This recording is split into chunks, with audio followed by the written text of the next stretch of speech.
میں بیٹھا ہوں جی. کسی وزارت سر آپ بھی نہیں دیتے. ہاں میں آپ کو میں ثبوت دے سکتا ہوں. بتائیں, حکم کریں. میں بتا رہا ہوں کہ یہ اتھارٹی کا ڈرافٹ ہی کم از کم شیئر کر دیں پبلک کے سامنے. ڈیسیجن تو ہوتے نہیں.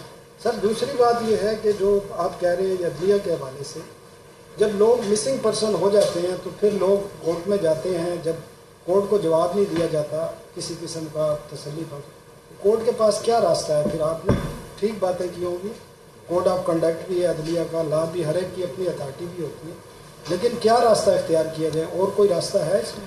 نہیں, بالکل راستہ ہے. راستہ وہی ہے کہ آپ آرڈر پاس کریں. آرڈر کی اگر کمپلائنس نہیں ہوتی تو اس کا ایک طریقہ کار ہے.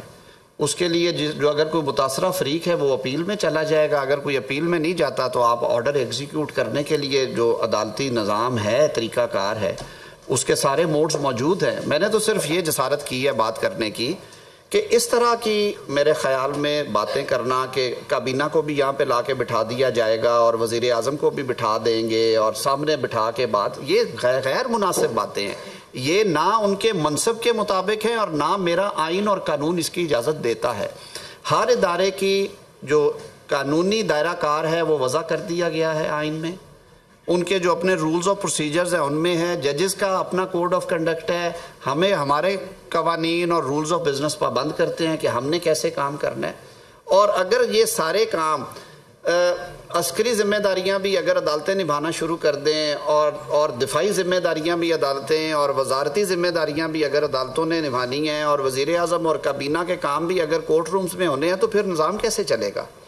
ہمیں یہ سارا کچھ ری تھنک کرنے کی ضرورت ہے. میں تو بارہا یہ کہتا ہوں کہ پاکستان فرسٹ. پاکستان ہے تو ہم سب ہیں, اور پاکستان جن نازک چیلنجز سے گزر رہا ہے ہم سب کو اپنی اپنی تصحیح بھی کرنی ہے, خود احتسابی بھی کرنا ہے, اور ایک ہارمونائزڈ ماحول بھی پیدا کرنا ہے جہاں پہ ہم سب پاکستان کو آگے لے جانے کی بات کریں. ہمارے جو چیلنجز ہیں اتنے خوفناک, میں بار بار ریپیٹ کر رہا ہوں, جس طرح کے دہشت گردی سے منسلک چیلنجز اور ہماری اکانومی سے منسلک چیلنجز یہ ایسے جڑے ہوئے ہیں.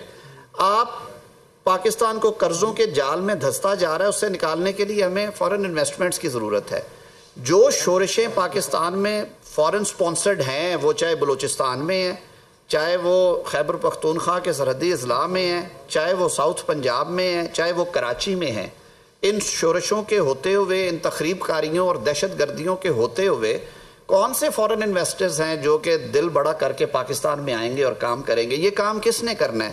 یہ آپ کے لا انفورسمنٹ ایجنسیز نے کرنا ہے, سول لا انفورسمنٹ ایجنسیز نے کرنا ہے. اور اگر کوئی بیرونی انٹروژن ہے اس میں تو آپ کے عسکری اداروں نے, انٹیلیجنس ایجنسیز نے یہ ذمہ داری پوری کرنی ہے.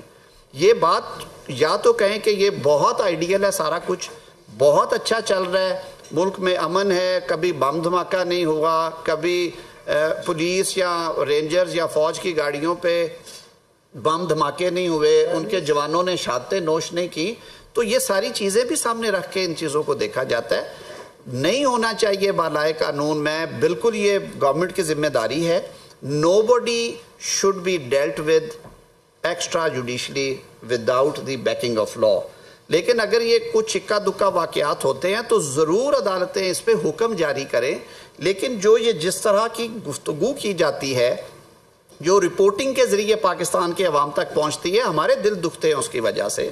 میں پاکستانی شہری کے طور پہ بھی یہ بات کرتا ہوں کہ میرے آئین میں جو ایک سکیم دے دی ہے, ہم سب پابند ہیں اس کے.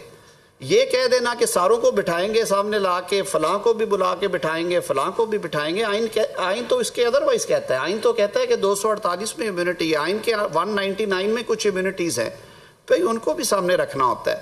میں کوئی ٹگ آف وار کی بات نہیں کر رہا, میں تو خود بڑا صلح جو آدمی ہوں. میں تو ہمیشہ یہ بات کرتا ہوں کہ اس ملک کی گاڑی کو آگے چلانے کے لیے ہم سب کو مل کے, آپ ہمارا حصہ ہیں. کیوں وزیر اعظم صاحب کی ہدایت ہے کہ آپ گائے بگائے پریس سے انٹریکٹ کیا کریں اور ان سے شیئر کیا کریں جو انفارمیشن ہو. آپ نے فرمایا CCLC سے وہ ڈرافٹ آ گیا ہے, ڈرافٹ ویسے کمیٹی کو بھجوایا جا چکا ہے, وہ بھی آپ تک پہنچا دیا جائے گا. کوئی سیکرٹ ڈاکومنٹ نہیں ہے. ویسے وہ ٹی وی پہ 3-4 پروگرامز اس پہ ہو بھی گئے ہیں اور اس کے ساری شکیں جو ہیں وہ ڈسکس بھی ہوئی ہیں, لیکن آپ نے فرمایا وہ بھی پہنچ جائے گا. یہ ایفرٹس ہیں ثناء اللہ صاحب. میں کچھ لوگ کہہ رہے ہیں کہ ڈیجیٹل ٹیررزم کا ایک لفظ شامل ہے, وہ ایسی کوئی چیز ہے؟ نہیں سر، دیکھیں آپ سیکشن 6 اور 7 دیکھیں، آج سے 20 سال پہلے ثناء اللہ صاحب یا 30 سال پہلے افینس جو تھے وہ ایکچولی ہوتے تھے، ورچولی نہیں تھے ہوتے، کہ ایک آدمی ہے وہ چوک میں کھڑا ہو گیا اور اس نے کہا کہ بھی آؤ سارے ملتے ہیں اور جا کے آگ لگا دے فلاں بلڈنگ کو۔